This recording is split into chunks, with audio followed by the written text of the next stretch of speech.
I was introduced to you about 1.5 years ago, and when I thought I was really onto something.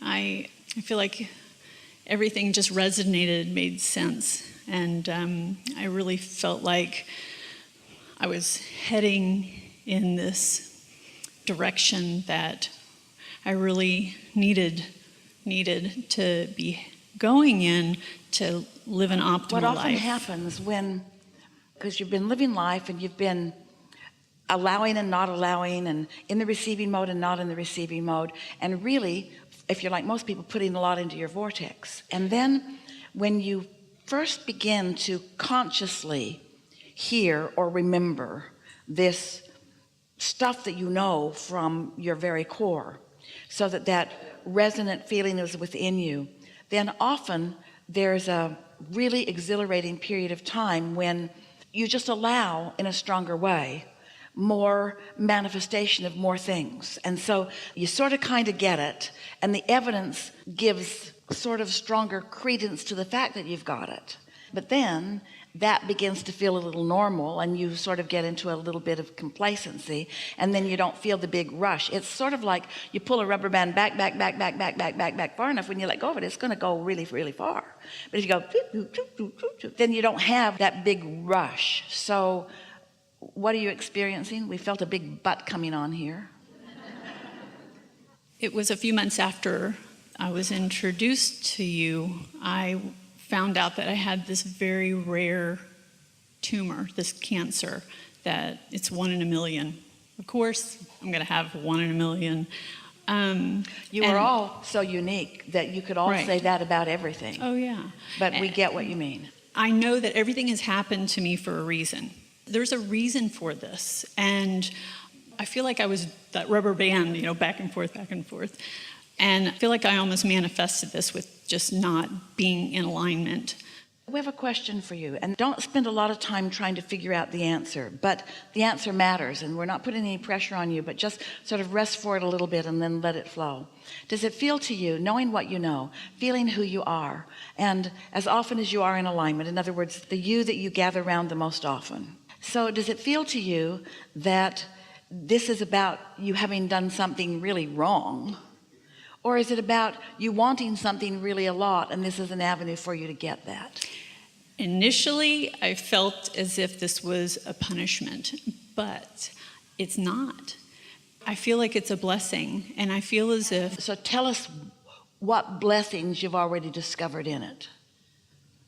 The power of focus, the importance of not letting the condition be what dominates your thought, being able to choose around a condition, caring enough about how you feel that you're able to choose around a condition, and therefore you can accomplish anything. Yes, it doesn't matter how big conditions are, you can think around them. Yes, that's pretty good, because most people don't have that opportunity. Most people are in a position where they can be sloppy, lazy thinkers. Correct.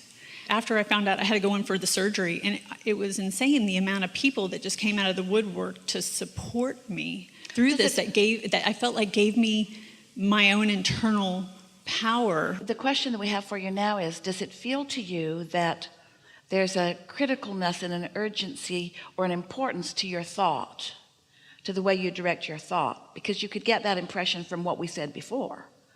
Or does it feel to you like your desire is strong enough that you can find simple, easy resonance with your desire, and then it's done? The thing that we're really wanting to point out, people often say, I have this really, really, really big desire, and that makes them think two things. It's going to be really, really hard, and it's going to take really, really a lot of focus, which means it's going to take really, really a lot of time.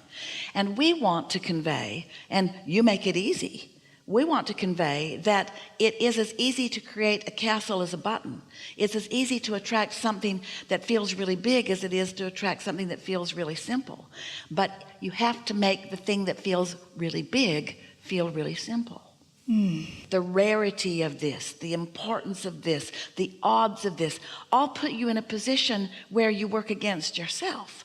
But when you understand creation is creation, doesn't matter how big it is, it's the same thing that you apply. Doesn't matter how big it is or how rare it is, none of that makes any difference. You want something, your inner being's on it. It is as simple as that. It is not more complicated than that. Isn't that the wonderful message that you would like to give to the world? Because what people do who accomplish in spite of all odds, they give people the impression that creating is difficult, and it isn't. It's simple. No, and I feel as if I have learned meditation, and I have been applying that in my life. And when I meditate, I feel as if it's at those times some of the most valuable, important concepts or ideas pop into my head and it's just the most simple little things to help me work towards having the most optimal life. Who cares how long I have until I croak, but the most optimal life, and to be able to want to give back to others, to hopefully be able to teach them a lesson on the simplicity of... There, you said it. There, you got it. The simplicity of it.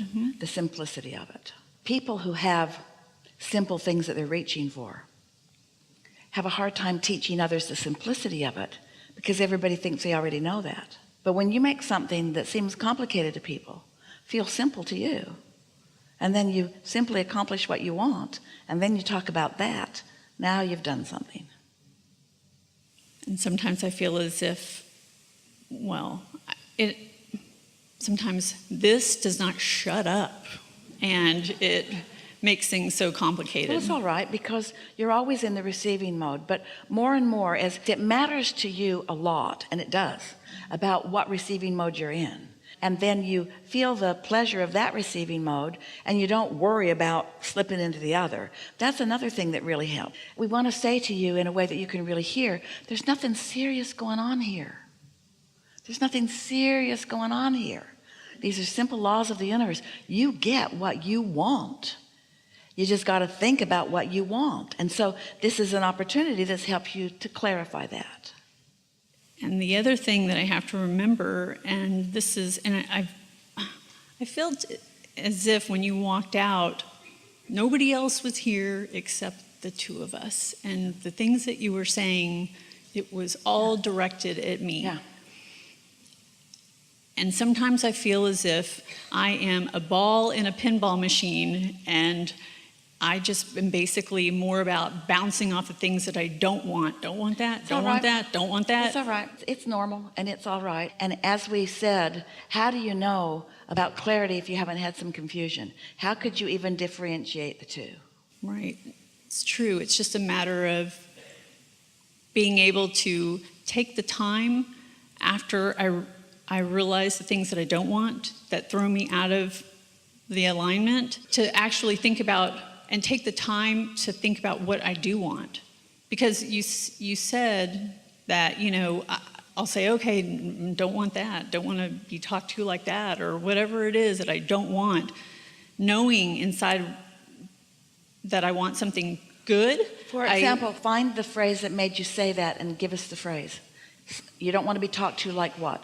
Who said what to you that you don't want to be talked to like that? We're going to show you something. I feel like I'm very sensitive at times. Yeah, you are. That's all right. That sensitivity is what helps you get into alignment. I don't want to be talked to like what?